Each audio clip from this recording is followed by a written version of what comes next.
Hi, my name is Charles and I skipped North Korea twice. North Korea is famous for a lot of things. Most of them are bad. One of the things that they are famous for are violating human rights. They definitely violated mine. Today, I'm going to do a deep dive on how the United Nations defines human rights and the way that North Korea violates them, both in my life growing up and in the lives of 26 million other North Koreans living there. Before I jump in, make sure to like and subscribe. Here we go. Human rights can broadly be divided into two categories. The first is civil and political rights, like the right to vote, the right to a fair trial, and freedom of speech. And economic, social, and cultural rights, like the right to work, right to education, and right to housing. The United Nations General Assembly adopted both the International Covenant on Civil and Political Rights, the ICCPR, and the International Covenant on Economic, Social,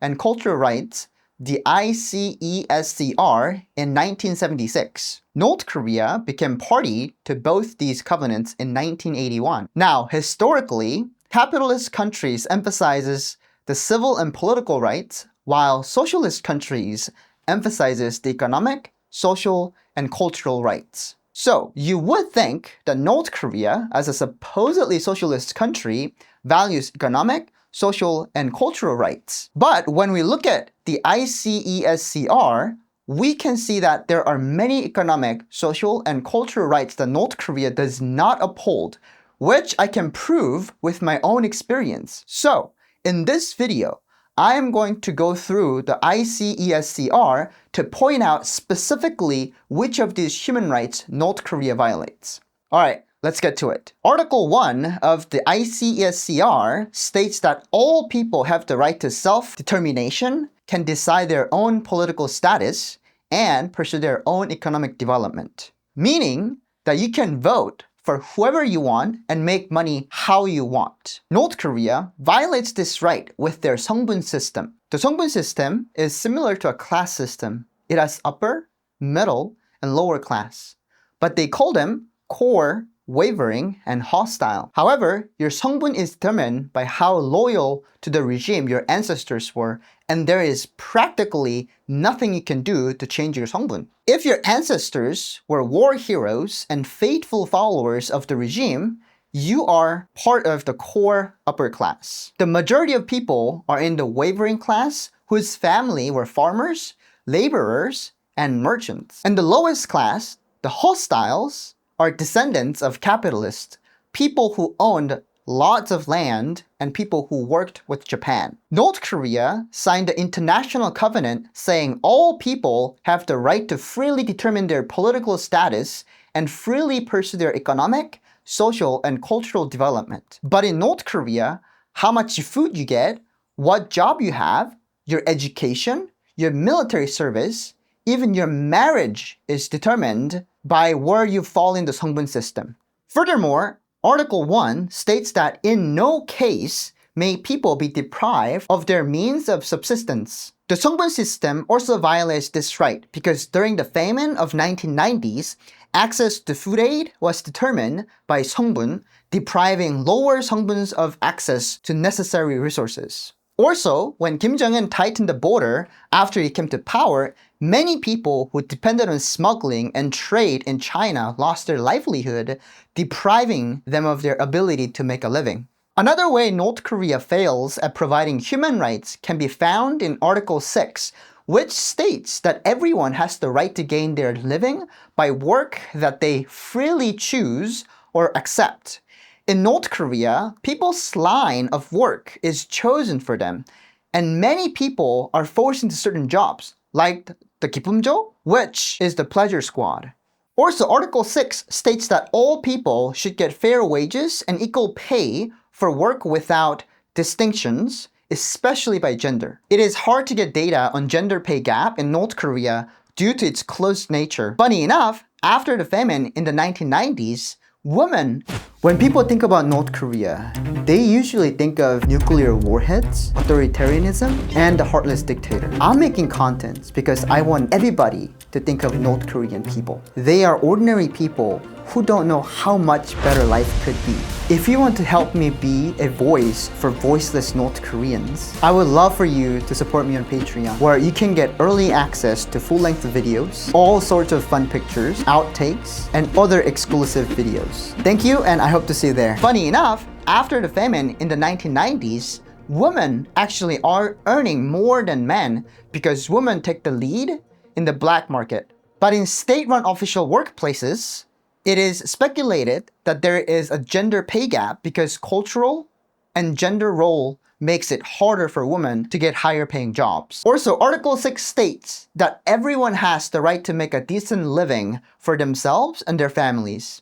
This definitely does not exist in North Korea because official state-run jobs barely afford people the food and the ration they need to keep themselves alive. That is why the black market was created, because state-run jobs didn't pay enough for people to survive. Lastly, Article 6 states that everyone has the right to safe and healthy working conditions. Speaking from experience, I can say that this right is definitely violated in North Korea. When I was just 16 years old, I worked in a coal mine where people were often injured or lost limbs and weren't even able to get proper compensation for it. Next, Article 8 states that everyone has the right to form trade unions and join unions of their choice, and that unions have the right to strike. Although there are technically unions in North Korea, like 조선직업 총동맹, they're not unions like we would think of in the States, which functions to protect workers' rights. Instead,